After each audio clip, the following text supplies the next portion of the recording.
Salam, hər birinizi xoş gördük. Son zamanlar insanlar həm daşımaq rahat olduğundan, həm də yer tutumu baxımından notebooklardan istifadə etməyə üstünlük verirlər. Bu videoda qapağı bağlanır və bağlandıqdan sonra sönən kompüterin yandırdıqda, söndürülməmişdən qabaqki vəziyyətdə açılmasını göstərəcəm. Yəni, hansı proqramda işləyirdiksə, həmin proqrama açıq olduğunun şahidi olacaq. Beləliklə, qaldığımız yerdən işimizə də davam etdirib və işimizi rahatlaşdıracağıq. İlk növbədə alətlər panelinə giririk. Sistem və güvənliyi seçirik. Güc seçənəkləri bölməsini seçirik.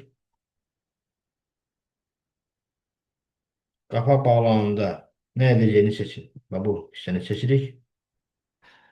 Beləliklə, belə bir pəncərə gəldi ekrana. Hazırda istifadə olunmayan ayarları dəyiş bölməsini seçirik. Və bunlar aktiv olacaq. Və bu üçüncüsünü seçirik buradan. Ondan sonra güc düyməsinin basdıqda hissəsini seçirik və bunu seçirik.